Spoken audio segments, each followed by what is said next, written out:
Are you always wondering about the things around you?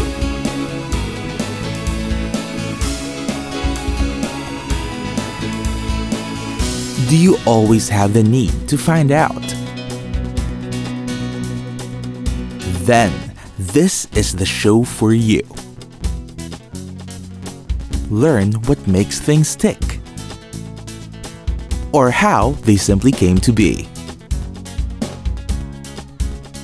Satisfy your curiosity.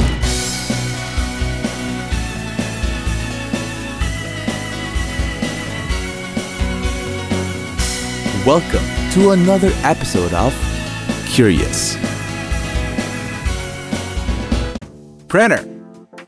The printer is such a useful device for making copies and printouts of our documents in paper.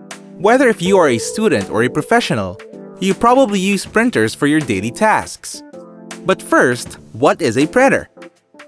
A printer is a computer peripheral or accessory that is used to make graphical representations of text and other graphics to a physical medium such as paper. The first printer can trace its humble beginning during the early 19th century by Charles Babbage, who many consider as the father of computers. He used a mechanized system of rods to print dots on a sheet of paper, using his invention called the difference machine, which is considered as the first programmable computer. Over the years, the printer has gone through several developments, like the daisy wheel, which is a rotating mechanism that works similarly to typewriters, line printers, impact printers that work like an automated printing press, dot matrix, the precursor to the modern printer. This has a moving head which plots graphics with the use of dots. The 1980s gave rise to low-cost printing machines, and two of which are still the most common that is used today. Let's take a look. Laser printers. These work like a photocopying machine. A rotating photoreceptor drum is charged with a positive charge and is drawn with a laser as if etching the graphics on the drum. This is where the particles from the toner stick to, and the image is then pressed onto the paper. Inkjet printers. Inkjet printers utilize ink cartridges, which are very small containers of ink that usually contain 4 colors: black, yellow, cyan, and magenta. Combinations of the 4 make up all of the other colors. The printer plots all graphics or images as a set of dots. This happens until the image is completely plotted as the paper is released. Today, printers, however, may be taking on a new format and medium.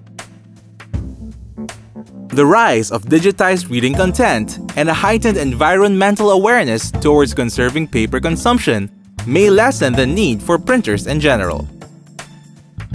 But a new trend in engineering and production is also emerging, that of 3D printing, where instead of ink, plastic is used as a medium.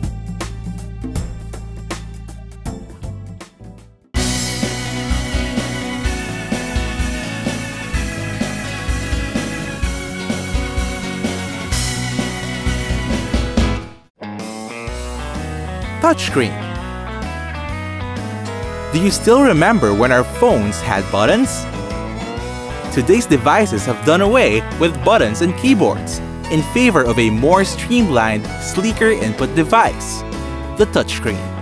Touchscreens are input devices to the mini computers that we have in our pockets. And it's not just in our phones. Touchscreens are also used in banks, hospitals, video games, and even in election machines. Indeed, the touchscreen has been very useful in multiple applications and is steadily being a viable replacement to more traditional computer inputs, such as the keyboard and mouse. Let's take a look at the touchscreen's origin. The first touchscreens were actually developed and used as early as the 60s and 70s by the engineers from CERN. The idea would be developed come the 80s. But the costs of the technology at the time would make it too expensive for commercial consumption. And it wasn't until the early 2000s when the touchscreen became a game changer when it became a standard feature in smartphones. There are various ways to achieve touchscreen functionality, but the two most common approaches are resistive touchscreen. As the name suggests, this screen resists. The screen panel consists of two layers that are separated by a thin space or gap in between.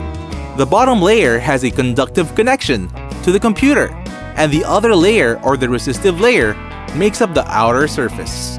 When the outer resisting surface is touched, it slightly bends and comes into contact. This signals a touch and tells the computer to recognize it. Resistive touchscreens are tougher and does not require actual finger contact to work. Their downside, however, is that they are more prone to glare and is harder to read because of its multiple layers. Capacitive touchscreens. Capacitive touchscreens have a capacitor made from copper or indium tin oxide. These store electrical charges in a grid that consists of very thin, tiny wires. At each corner is a sensor that senses when an electrical charge from a finger comes into contact with it, which then tells the computer to recognize it. Capacitive touchscreens are clearer, but at the same time also more fragile. It also will not work if there is no electrical charge, so gloves, plastic pens, and styluses won't work with it. It's also worth noting that touchscreens, although very convenient, require special attention and care.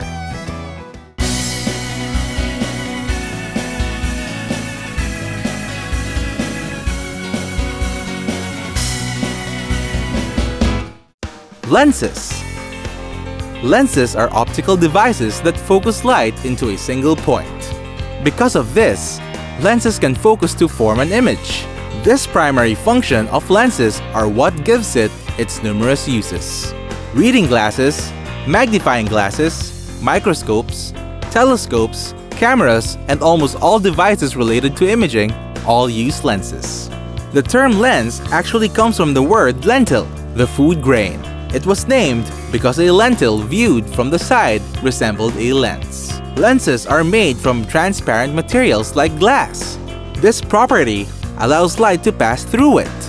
Another example of a lens is water in a clear container. Try out this simple experiment. Place an object in a glass of water, and it will appear magnified. But how exactly do lenses work? Let's take a look. If you point a light source at a wall, during complete darkness, you can observe that light scatters in all angles. However, when light passes through a lens, it changes direction and focuses on a single point, or the focal point. Adjusting the focal point's distance would change how the light is focused. This is what makes objects seem bigger or smaller. There are two types: convex lenses and concave lenses. A convex lens has an outward bulge. It makes parallel light waves converge on a focal point and is usually used in telescopes and binoculars. Concave lenses are the opposite and have an inward curve.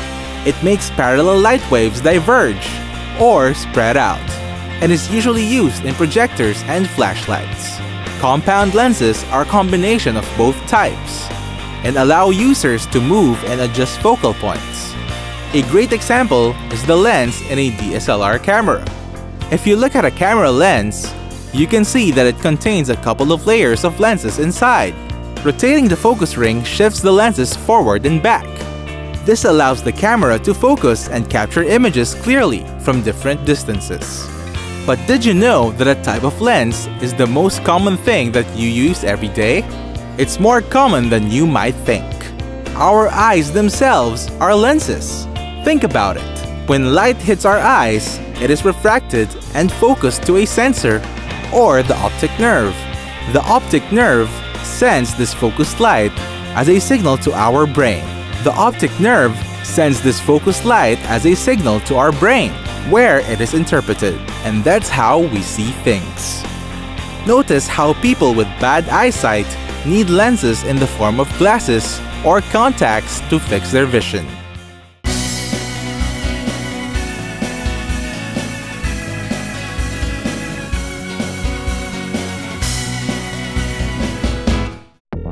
Social media. If you're an avid internet user, you probably tried different types of social media. Social media is a catch-all term for an internet-based digital multimedia. And it's not just social networking sites that make up social media. It's actually a lot more. Do you watch videos online? How about read news or gossip articles? Do you blog? Post and like pictures?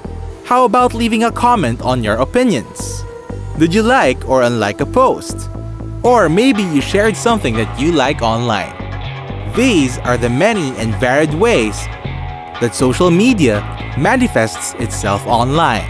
And while it is difficult to squarely define what social media is, there are still some defining characteristics that we can look at. Technically born out of the internet, one of the most striking features of social media is that it is founded on the interconnectivity of people from different networks. People connected on the internet have the ability to share and comment on various media such as music, texts, videos, information, and the like. Another characteristic of social media is the ever-growing presence of content that is created by the users themselves. Here's a quick example. Let's say a person named Bob posts a video of himself singing. Then, people like the video enough and share it to their networks. Then, Bob gets feedback from other people about his video. Notice how, in that one example alone, we've seen a created content in the form of a video become a social interaction in the form of sharing and posting feedback. Now imagine it 1,000-fold. Thousands, if not millions, of people in the internet do these types of interactions on the daily. You may not be aware of it, but every time you like, post a photo, post a video, or write a comment, well, that's social media in action. But it's not just all fun and games. If used properly, social media can also be a tool to spread knowledge and enhance communication skills that can empower people. Just like when the Ice Bucket Challenge became a vehicle to raise funds for ALS, or Lou Gehrig's disease research. Social media can also be tapped to make discussions on more important matters, open to people from all walks of life. Like for example, a discussion on public elections. Social media is also becoming a platform for advertising. Just look at how your favorite brands are making their presence felt in the form of fan pages and picture accounts.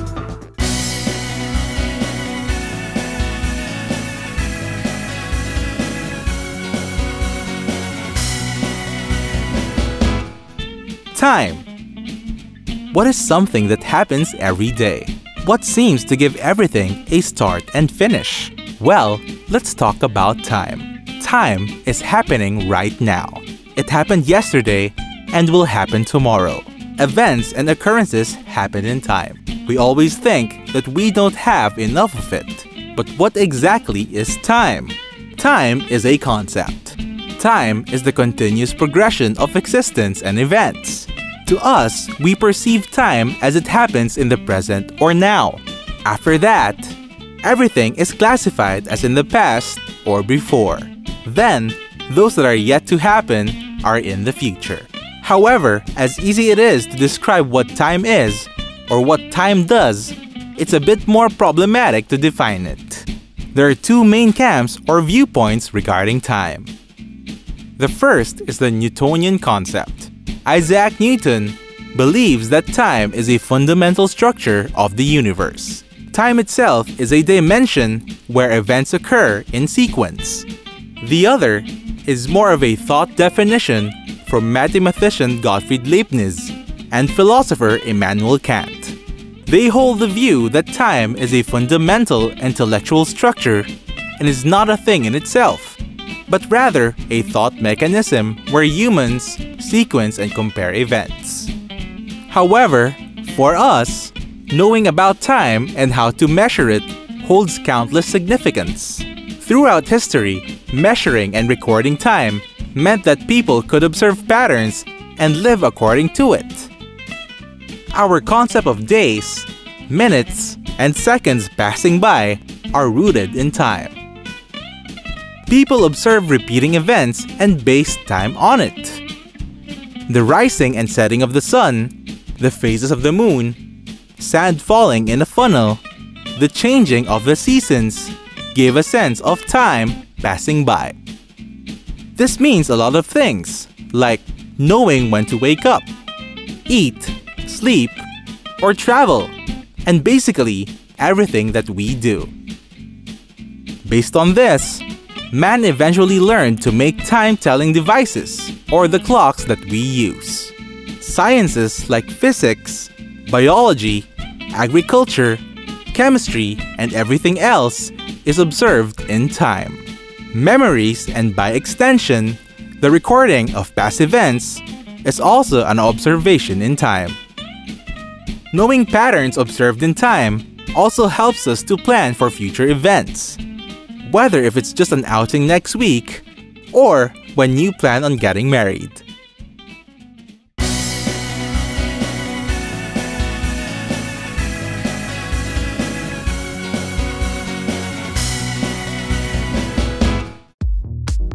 Digital video. Most of the media that we view today comes from digital video. There is also an increase in video content.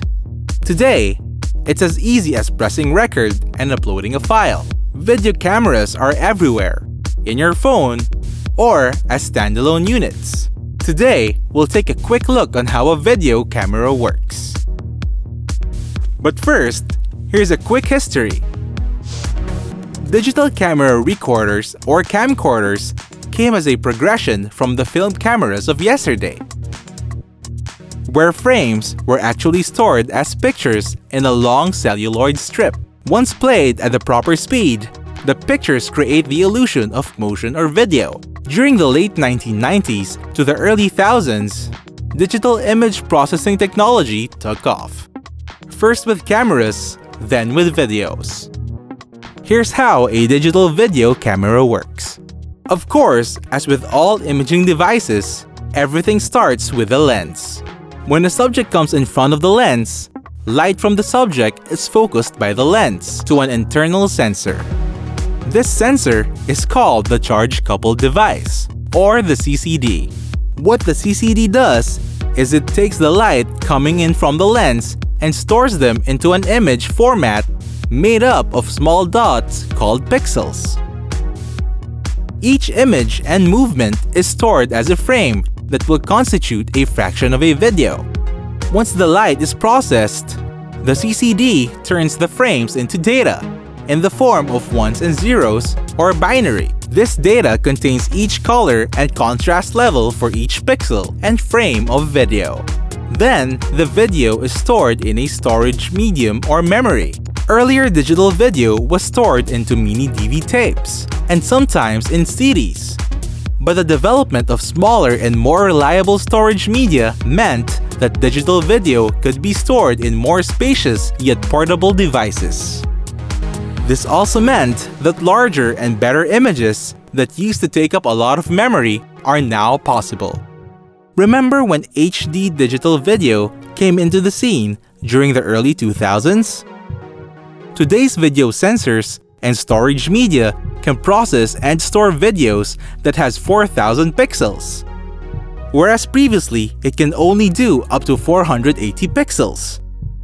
This is also why cameras can now fit in our thin and sleek phones, and comes with increased image quality. The rise of video sharing and social media also gave digital video new avenues of sharing and reaching a wider audience.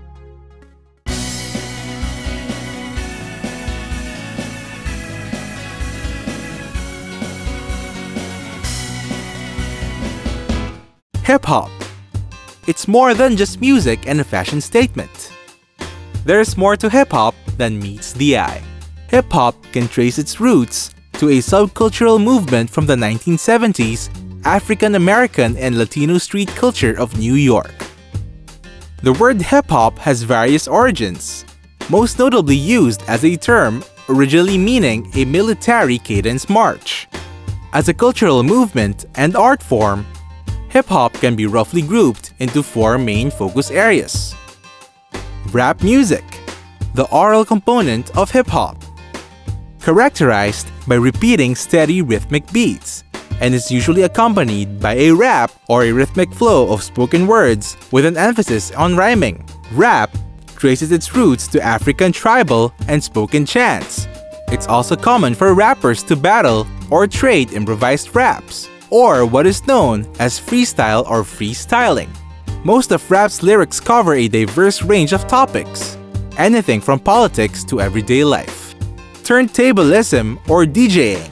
Early hip-hop music was actually produced by physically looping sections of disco and funk songs. The first DJs or disc jockeys used two turntables to cue the looped music on top of each other.